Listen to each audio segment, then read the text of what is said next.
Bismillahirrahmanirrahim. وَلْتَكُنْ مِنْكُمْ أُمَّةٌ يَدْعُونَ إِلَى الْخَيْرِ وَيَأْمُرُونَ بِالْمَعْرُوفِ وَيَنْهَوْنَ عَنِ الْمُنْكَرِ. Assalamualaikum warahmatullahi wabarakatuh. Alhamdulillahirabbil alamin wal aqibatu lil muttaqin wala udwana illa 'alal zalimin. Asyhadu an la ilaha illallah wahdahu la syarikalah wa nasyhadu anna Muhammadan abduhu wa rasuluh sallallahu alaihi wa alihi wa sahabati ajmain. Pemirsa, alhamdulillah temu dengan insyaallah bersama kita memperbincangkan masalah agama kita, agama Islam.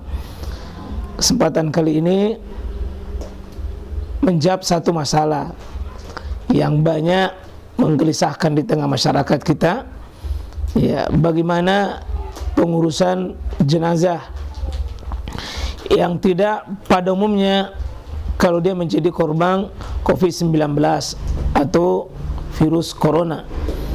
Saudaraku kaum muslimin, sebagaimana kita ketahui bahwa ada 4 kewajiban pokok orang hidup terhadap orang yang meninggal, dan ini semuanya fardu kifayah. Yang pertama, ya tentu kewajibannya memandikan. Yang kedua, mengkafani. Kemudian menyalatkan. Dan yang keempat adalah menguburkan. Ini fardu kifayah. Ya, fardu kifayah. Fardu kifayah itu tidak mesti ya keluarganya, siapapun yang bisa menggugurkan kewajiban itu. Jika sudah ada 1 orang, 2 orang, yang penting sudah gugur kewajiban itu sudah selesai. Tidak mesti dari pihak keluarganya. Nah, saudaraku kaum muslimin rahmatullahi Allah subhanahu wa ta'ala, ya, maka yang paling pokok dipenuhi hak-haknya orang yang meninggal tersebut. Ya, haknya orang yang meninggal itu menjadi satu bagian daripada syariat. Yang pertama, Pak, dimandikan. Ya, tentu dimandikan ini jika berlaku hukum normal. Ya, sebagaimana kita ketahui, ya wajib dialirkan air. Wajib dialirkan air. Kalau seandainya ada kesulitan, ada hal-hal tertentu, sulit dapat air atau tidak ada yang bisa memandikan, maka posisi seperti itu bisa ditayamumkan. Bisa ditayamumkan. Mungkin kalau yang diuji dan kena wabah virus COVID-19 ini atau virus corona, itu tentu dimandikan sesuai dengan prosedur daripada kesehatan. Dan yang paling tahu bagaimana itu adalah pakar kesehatan yang paling paham bagaimana teknik memandikannya. Tetapi saya yakin dimandikan insyaallah. Kecuali jika seandainya betul-betul menimbulkan dampak ketika dimandikan, maka tentu tetap dipakai dengan kita memakai kaidah bahwa ya la darar wala dirar. Itu prinsip hadis Nabi sallallahu alaihi wasallam, Imam Ahmad, ya, dan juga menjadi sebuah kaidah inti daripada kaidah fikih. Ya, tidak boleh memberi mudarat.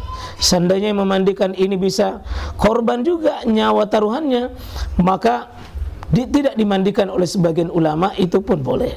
Tetapi saya yakin untuk korban virus corona itu dimandikan dengan teknik dan pelayanan tentu standar kesehatan. Kemudian yang kedua, bukan keluarganya tidak ada mengetahui, tidak ada masalah. Yang penting sudah sesuai dengan prosedur pemerintah seperti itu. Yang kedua, tidak dikembalikan ke rumahnya. Tidak ada syariat dan tidak ada tuntunan bahwa orang meninggal di rumah sakit mesti kembali ke rumahnya, tidak ada.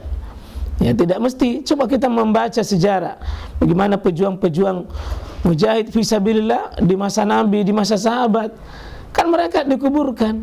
Mereka langsung dikuburkan karena ini adalah keadaan khusus. Mereka mati syahid. Ya, mereka mati syahid, mereka tidak ada yang dipulangkan ke rumah. Ya, mereka langsung dikubur. Jadi tidak ada sunnah untuk kembali ke rumah.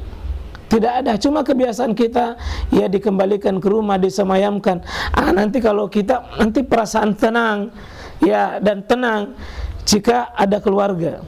Sebenarnya sebaik-baik dalam pengurusan jenazah itu adalah wa asri'u bil janazah, bersegera dalam pengurusan. Dan ini dalam pengurusan korban COVID-19 itu yang paling disegerakan, tidak ditahan. Ya, dan ini satu bahagian. Ya, bersegera itu adalah sesuatu yang baik. Ya, bersegera kalau orang taat dan orang soleh menjadi kebaikan baginya. Tapi jika orang yang tidak soleh atau tidak begitu keadaannya, maka kita insya Allah cepat dihilangkan dari pundak-pundak masalah bagi kita, supaya tidak cepat menyebar apa menjadi virus-virusnya. Adapun disolati, tentu disolati dengan tidak mesti dengan sebanyak sebagaimana sunnah 40 orang, sunnah 100 orang atau sebanyak-banyaknya. Yang penting sudah gugur, disolati oleh petugas, saya yakin insya Allah disolati. Ya. Namun tentunya proses penguburannya juga bisa dengan memakai standar pelayanan kesehatan, bisa dengan mungkin memakai kain kafan lebih daripada kain kafan yang kita pakai.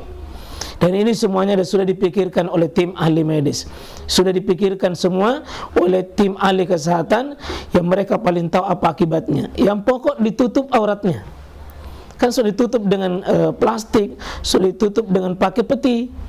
Ya, dan petinya langsung diturunkan, tidak ada masalah. Ya, apakah 2-3 peti dalam satu kubur, dalam satu lubang, boleh, tidak menjadi masalah. Dan kita doakan yang menjadi saudara-saudara kita korban, yang korban COVID-19, semoga insya Allah adalah mati syahid. Ya, dan mereka adalah sebagian daripada mati husnul khatimah insya Allah. Kalau orang beriman, kalau orang soleh, kalau korban seperti itu, pada keluarga tidak ada jalan yang terbaik bagi kita. Adalah ikhlaskan bahwa pasti ada hikmah, ada sesuatu pesan Allah di balik ini. Dan mari kita tidak meratap, kita sudah kehilangan keluarga, maka jangan kehilangan prasangka baik kita kepada Allah Subhanahu wa taala.